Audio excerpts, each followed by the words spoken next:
Welcome to Be a Smarter Homeowner Podcast, where you'll discover strategies to save money, save time, and be better organized in managing your largest financial asset and biggest expense, your home. Your hosts, John Bodrozic and Beth Dodson, who are co-founders of Homezada, have been supporting homeowners for over 20 years. They are here to share with you their tips and suggestions, as well as interviews with industry experts, with the goal of helping you become a smarter homeowner. Now, here's your hosts, John and Beth. Hello, and thank you for being with us. I am Beth Dodson. This is John Bodrozic, and we want to teach you a little bit more about home ownership because we want everyone to be the smartest, best homeowner they can possibly be. So welcome to Be a Smarter Homeowner Podcast. And John, I want to talk about what people need to know about their house in case they have to mitigate any damage. Because in a previous episode, we talked about our own water damage experience. So what do people need to know? And what are some of the big things? This may not be a really long podcast, but what do they need to know?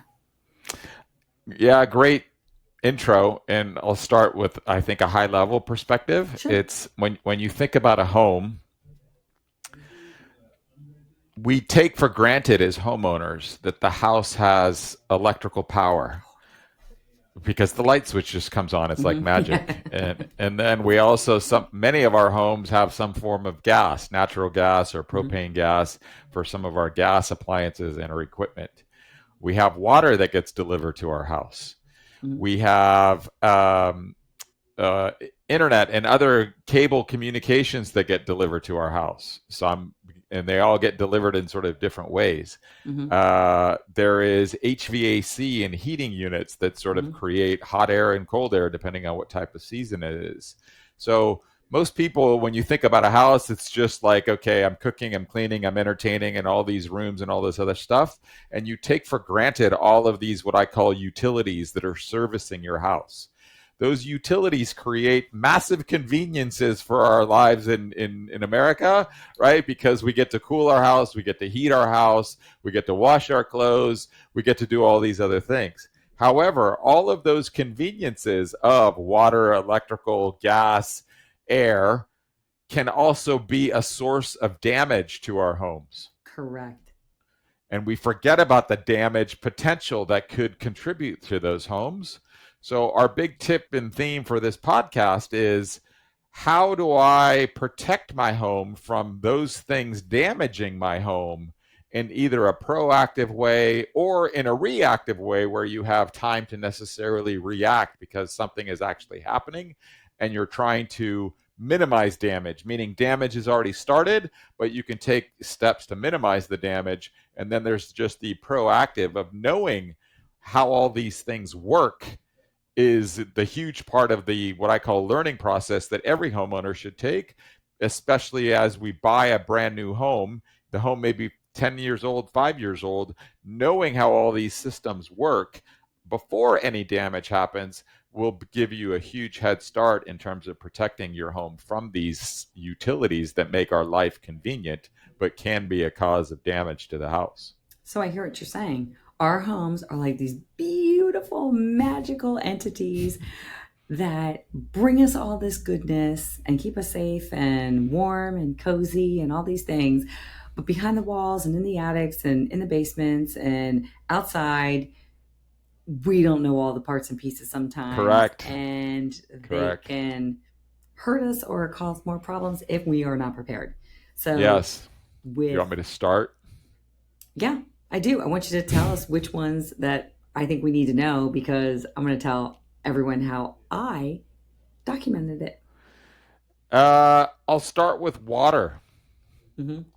So most homes in America get their water delivered from a utility district, which means there's water pipes that your utility district is got a source of water in your neighborhood, and they're delivering water under the streets in your house that ends up connecting from the street to your house. And that's how water gets delivered to your house.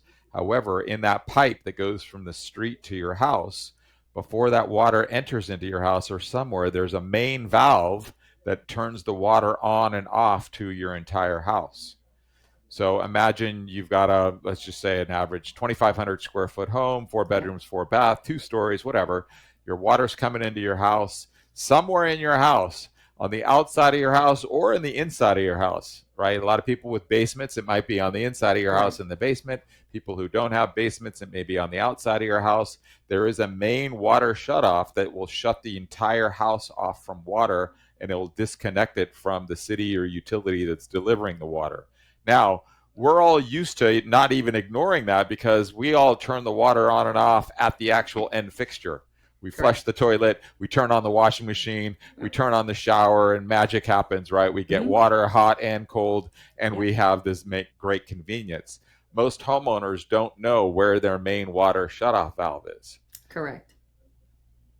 And it's very challenging because if ever you're in a position where you have a water leak, the first thing you need to do is shut that off. Yes, because where the leak is, like the most people think of a leak as the leak is, oh, my shower head is leaking. Oh, well, I just shut the water off at the shower head and it stops leaking. Yeah, that's great. But what if the leak is in your plumbing systems, right? Again, things that people don't see, you don't see it. There are all these pipes that are feeding hot and cold water to every single fixture of your house. And those pipes are going either in the crawl space under the house, in the attic, or they're coming down into the walls. That's how the magic happens. Yeah. Now, what if the leak is you've got, as we all know, pipe gets fit with a big long pipe, and then it makes a 90-degree turn in that fitting. And what if that fitting is old and gets a source of leak? Then shutting the water off at the shower and this, that, and the other is not going to solve that leak. You have to know where your main water shutoff valve is to stop those much more significant and severe leaks. Yes. And because of that, you will actually minimize your risk if you shut off those main sources of water. And the same holds true even if you have like a well. A well area also has shutoff valves that you can also turn off. Yes. I'll throw in one other dynamic, which is at least many homes, I can't say all of them, but a fair number of homes, you have that main water that's coming in from the street that's feeding your house. But a branch of that before it goes into the house may be the water system for your irrigation, because you're turning your water on for your sprinklers and filling up your pool and all of the sort of things that going on as it relates to the homes that have irrigation. That may have its own separate connection. So you could shut the water off to the house, but water could still be being fed to your irrigation system. Yeah. And or vice versa. That may have its own shutoff.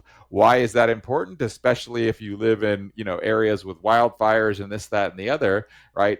If you are not irrigating, your landscaping becomes extremely dry and now becomes a fuel source for a much quicker fire. Correct. Right. So knowing even, how water gets serviced and do you have an irrigation controller that's automatically turning your sprinklers on and off? All of those things is like a separate connection. Some may be on the same one, some may not, but this goes back into what I call the journey of you should really learn about your house so you know how these things work. So when a situation comes, you know how to take action. Quickly. You know how to take action quickly. So, and let's talk about another one. So let's talk about even shutting off your gas or your electric. Because some people have gas, some people have propane, some people have electric, some people have all the above. Yes. Yeah. Let's start with electricity because they are separate, and then we'll go to gas separate. Yeah. But it's the same concept, right? Most people have their electrical power delivered from in the street. Sometimes it may be on a wire above the street in old neighborhoods, but somehow there's power from your local utility being delivered into your house. At the main place that it's being delivered into your house, most people will call it your main electrical panel to your house. And in that panel, you open up that panel, and again, sometimes it's on the outside of the house, sometimes it may be on the inside of the house, inside your garage. You'll see a whole bunch of what's referred to as circuit breakers. And essentially the main power comes into that main panel, and then it delivers the power to your house in, let's just say, 10 to 15 to Yes. 20, depending on the size of your house, individual circuits, because the circuits can only supply so much power. And oftentimes it depends on when your house was built and the electrical design, Correct. because certain circuits require more power. Your HVAC units require more power than your light fixtures. Mm-hmm. So it needs to have higher amps. So you have 20 amps circuit breakers and sometimes even 50 amp circuit breakers. Mm-hmm. And if you open up that panel, most people will have written what circuit each one of those breakers manages. And if you haven't, it's a smart idea to do that. Yes, and oftentimes that little Sharpie pen fades over time. Correct. But it's important that you need to know what is what for what location. Yeah, so one is you could shut the entire power off at the house because there's probably a main switch. The power's coming in from the utility into the main panel. You could shut the entire power off to your house with one switch, which is the main switch. But then below that, you've got each individual circuit breaker where if you have an issue with like your HVAC units, you can shut the power off to your HVAC units, but you can still keep power onto your refrigerator to keep your food, cold, and your lights, etc. So understanding how you can shut off the electricity into portions of the house is usually done at that main circuit breaker, and knowing what each one of these is and actually even testing it to make sure that like, okay, let's switch off the refrigerator. Did the refrigerator go off? It did. Okay, it's working. And oftentimes in older homes, those circuit breakers tend to trip. Sometimes you actually have to hire an electrician to come out and replace those individual circuit breakers. Correct. And sometimes those circuit breakers are aligned not with appliances, but they're aligned with rooms or spaces. Yes. Yeah, yes. so It's a combination of total amperage required based on what's on that circuit, as well as the geometry of your house in terms of rooms. Correct. Now, we talked about water. We've talked about gas, or excuse me, electric. Go ahead. I have one more thing. Go ahead. I'm not an electrician, but I certainly know this given our house that that most homes, the size of the home, again, I'm saying, let's say it's a 2,000 to 3,000 square foot home, probably only has one main panel. Correct. But when you get to homes that start to get a little bit bigger, maybe 3,500 square feet or bigger, oftentimes you have what's referred to as a sub panel, which is essentially like in our house, we have a main panel that's on the outside of our house that serves everything, but we actually have a sub panel inside of our pantry. And that sub panel is like a big main feed with a lot of things, and in that sub panel starts to feed some other aspects of your house. So you really need to understand, do you have one main panel or do you have one main panel and perhaps one or two other sub panels? Because the circuits for some portions of your house may be fed from the sub panel and not from the main panel if you have a home that has main and sub panels. Correct. But it's important to understand if you need to shut this off because you're at risk of some damage. And remember, we talked about shutting off the water. If you have water connected to some electrical component near it, you then could not go beyond water damage and now have fire damage. So it's important to understand shutting off the electric is also important if you are at risk of this scenario. Now, but before I get to gas, one other quick tip is oftentimes when you hire an electrician or somebody that's coming in to service and or replace something in your house, let's say you need to replace the garage doors, you also want to make sure that the people that are coming are performing the work in a safe manner. So oftentimes the person coming in to replace your garage doors may be like, hey, we need to shut the power off on where the garage doors are powered. They're going to ask you, where's the circuit breaker to the main house? So if you already know this, you're going to be helping out the contractor that's coming out that's trying to shut the certain circuit off because they're working on it, and you want to make sure the people that are coming to your house are operating safely. And so you also need to ask them, hey, do you need to shut the power off to do this? Some might say yes, some might say no. It really just depends on what type of electrical work it is. But that's another huge reason why you need to understand how your house is designed from an electrical circuit breaker perspective. That's a good point. That's a good tip. All right. Are we going to hit gas/propane? Yes, All right, let's gas. do it. Gas is always a Uh, nervous one for me. That's why I like to cover it. So again, I'd say most homes in America probably have gas delivered again from the street from a utility. Sometimes it's the same utility that delivers your power. Sometimes it's a different utility where you have one utility does gas, the other does power. The gas runs through a pipe, and usually you have a gas meter. That's how they charge you over how much gas your bill is, right? But then after that meter is a main gas shutoff valve. Correct. But it doesn't blink at you and say there's a main glass shutoff valve. Most people may not even be able to detect what it looks like, but think of a pipe going into a fitting and it's got a little knob on it. And usually the knob, if it's in line with the pipe, that means gas valve is open and gas is flowing. The main shutoff gas sometimes may need like a crescent wrench where you're going to stick it on that little piece, usually a quarter turn. So if that gas valve does a quarter turn and it's perpendicular, so here's your main gas line coming in, and if that little knob is perpendicular, that usually means you've shut the gas off. If it's horizontal in line with the thing, then it's basically gas is flowing to your house. So you need to understand where your gas shutoff valve is, and you may also need to understand that, like, for instance, the water valve and the electric, usually you can do it by hand. The gas one, you may need a wrench to actually do it, especially if it's never been turned off before, maybe, a little bit stuck, and you may need that extra torque of a wrench to be able to do that. And again, downstream, if there's some other issue where you need to shut gas off at your house, you absolutely need to know where your gas shutoff valve is. Yes, because I'm always worried about gas, because if gas causes problems in my house, it could cause problems for my whole neighborhood.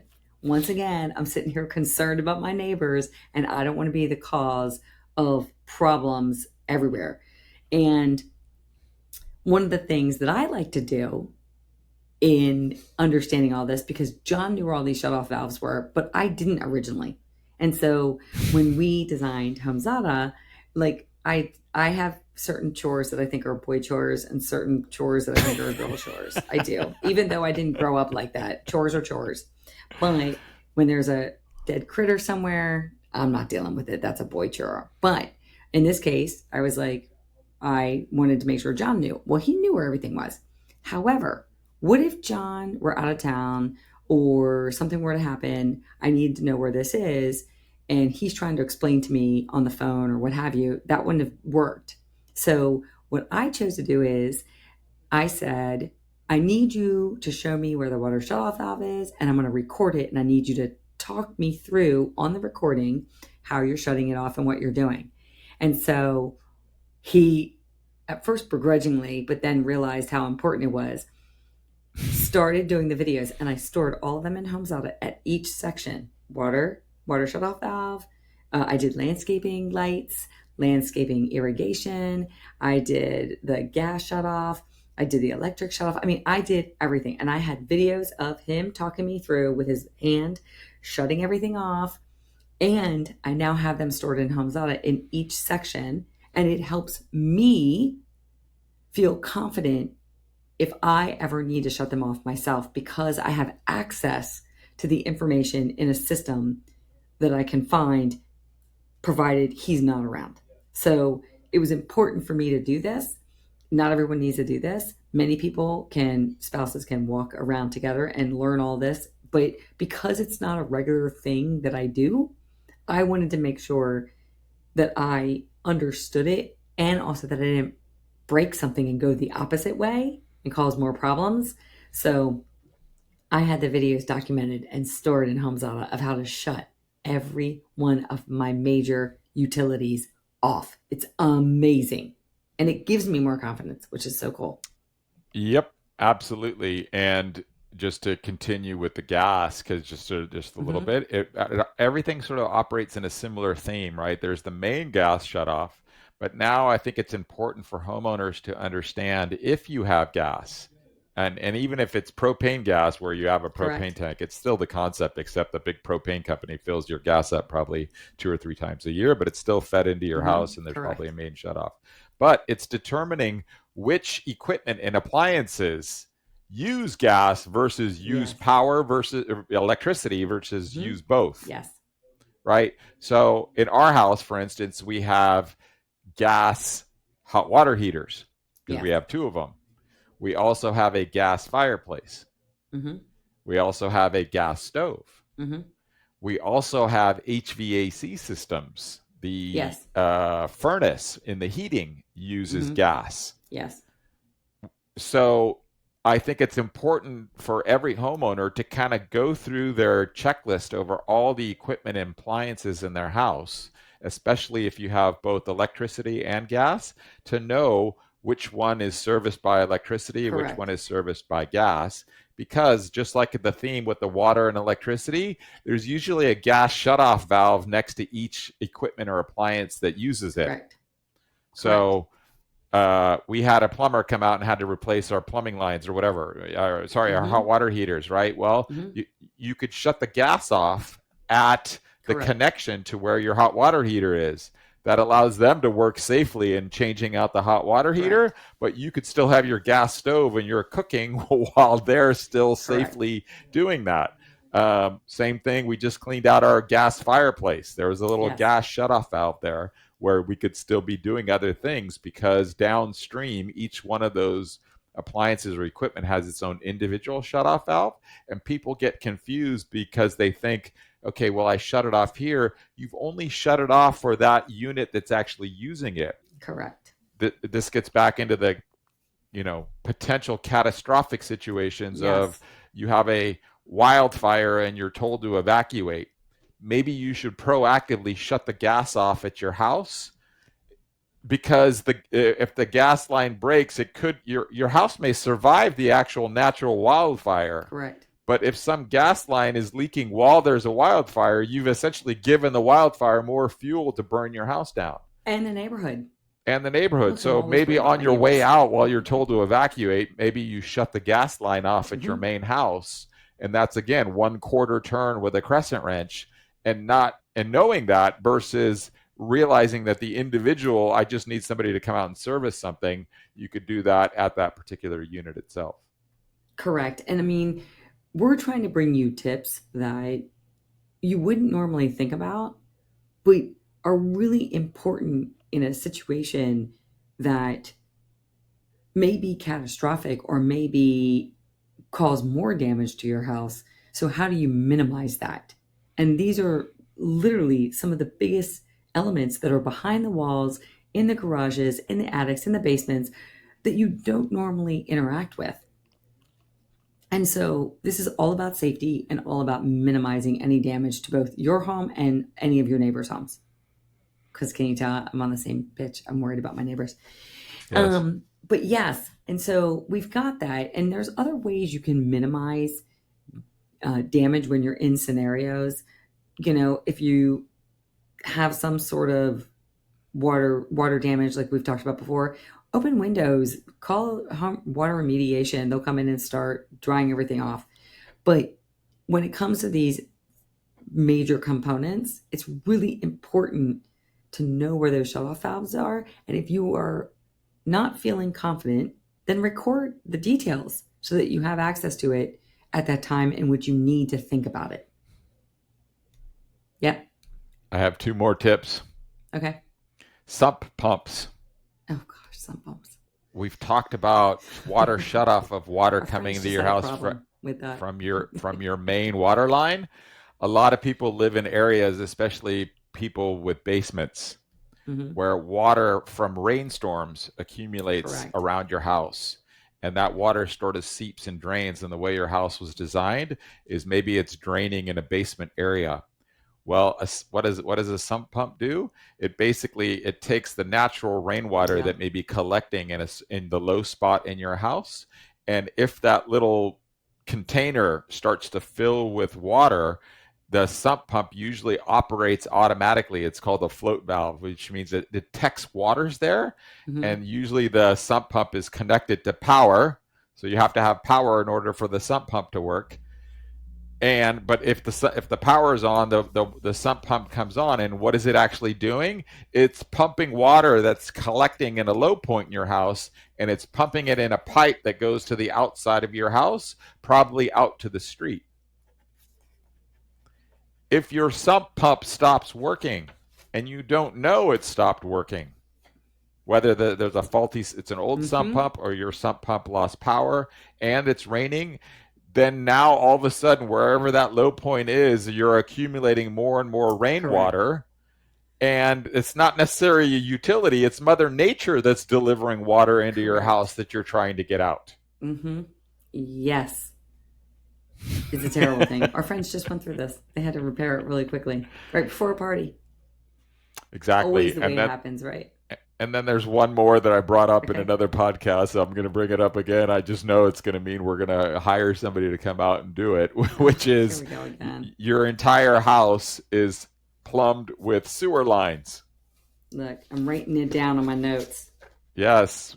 When you flush your toilet, the water and materials go out through a sewer line. Your shower, your dishwasher, everything that has a drain, all those fixtures drain into pipes inside your house, maybe down walls, into the house. Eventually, there's a main sewer line that leaves your house and probably goes out to a main sewer line if you have a city or utility sewer connection. If you live in a rural area, that's going to a septic tank. Correct.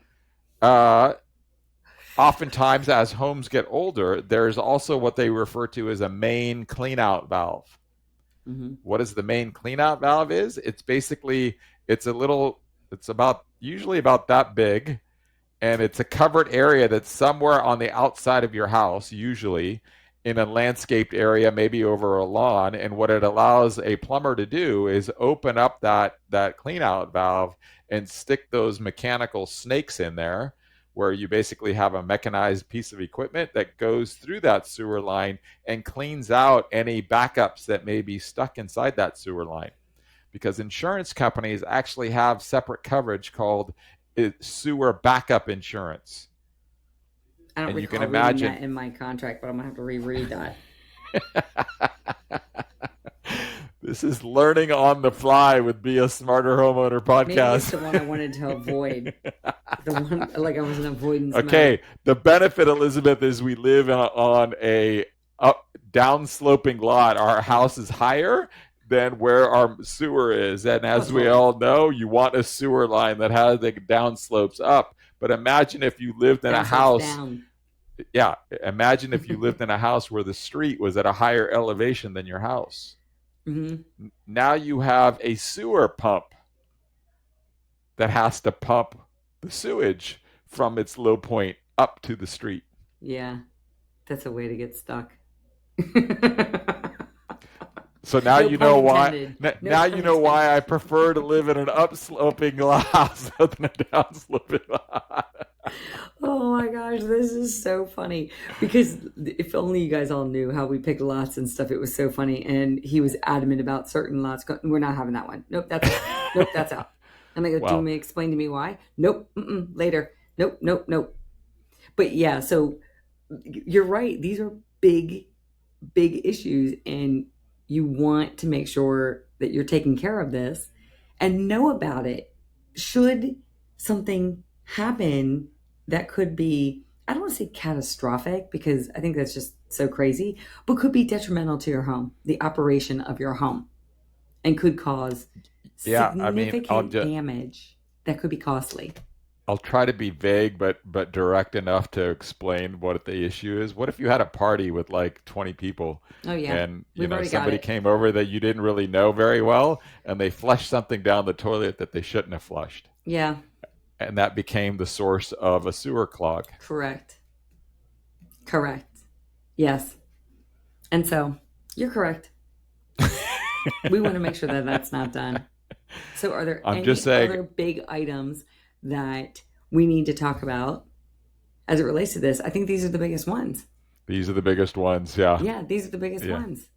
I thought this was going to be a short podcast, but it's right on the nose of our 30 when I think about all the sort of dynamics over proactively knowing where these things are because you have contractors coming and they may be asking and you want to be with their safety, or you're needing to do this preventative as to just make sure that things don't progress into a bigger issue.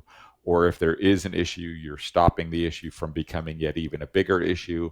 These are huge things that every homeowner should know about their home. No, I agree. I think awareness is the key to minimizing damage. Awareness is the key to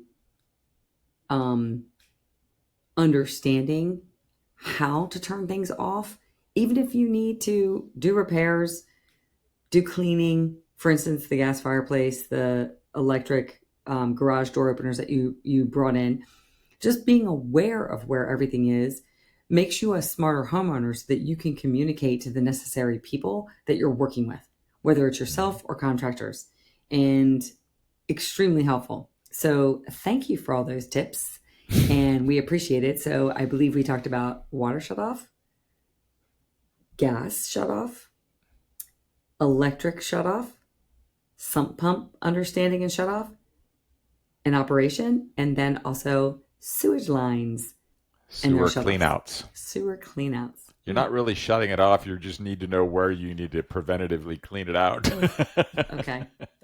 We got it. So I understand. Leave it to John to bring it all up. So those are our tips for this podcast. We want to make sure that you understand and are aware where these large utilities are, so you know how to shut them off or clean them to make sure you are in the clear.